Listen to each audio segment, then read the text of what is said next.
On the outskirts of Peshawar, where the city slowly fades into vast fields of wheat and sugarcane, lived a 12-year-old boy named Hamza with his father Gul Rahman.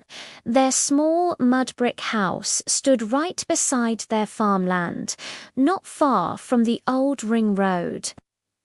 A busy artery where buses roared past, carrying people toward bigger dreams. Gul Rahman was a farmer, just like his father and his grandfather before him. His hands were rough and cracked by years of plowing dry soil under a harsh, unrelenting sun. Every single morning before dawn, he'd walk to the fields with a wooden plow and a tired ox, whispering quiet prayers for rain.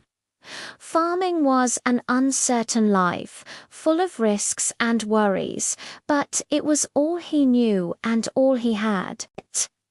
Hamza's day began with the call to prayer echoing from a distant mosque.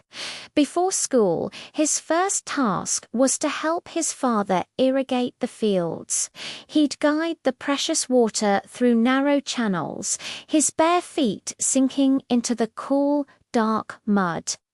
He absolutely loved these quiet mornings with his father, when the world felt gentle, calm, and hopeful. Hamza studied at a government school nearby. His uniform was faded from countless washes, and his bag often carried more dust than books, but his eyes were always wide with curiosity. He dreamed of becoming an agricultural engineer, someone who could help farmers like his father grow more food with less struggle. His teachers often praised his dedication, especially when he'd stay late just to ask a few more questions. Then one summer, the rains failed to arrive. The sky remained a merciless blue day after day. The crops withered and turned brown, and the family's debts began to grow like invasive weeds. Hamza noticed his father's silence deepen with each passing evening. One night, he overheard Gul Rahman talking to a neighbor, his voice low and heavy, about selling a piece of their land. Hearing those words, Hamza felt a heavy weight settle in his chest, a knot of fear and sadness. But instead of giving in to that fear, he did the only thing he could think of. He studied harder.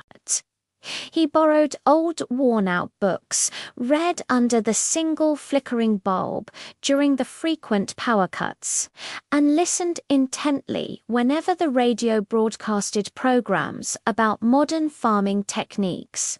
Sometimes his father would come and sit beside him in the quiet darkness, saying very little, but his presence, his silent support, spoke volumes.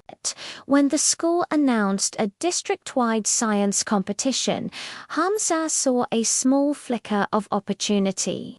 He decided to build a simple model demonstrating a water-saving irrigation system using discarded plastic pipes he'd found. On the day of the event, he stood nervously among students from the city with their polished shoes and fancy projects. When his name was announced as the winner, his hands trembled not with fear this time, but with a surge of hope so powerful it almost knocked him over. The prize was a small scholarship and, more importantly, recognition from local officials who were impressed by his ingenuity. But the greatest reward was seeing the pride return to Gul Rahman's eyes. "You," his father told him, placing a heavy, warm hand on his shoulder, "you are my harvest." As the next planting season began, something magical happened. Dark clouds finally gathered over Peshawar's fields, and then rain began to fall. Gentle, steady rain that soaked the thirsty land. Father and son stood together at the edge of their field, watching the soil drink in life once again.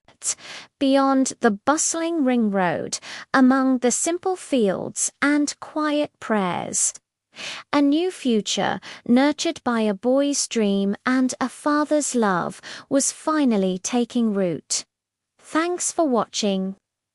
If this story touched you, please give it a like and subscribe for more.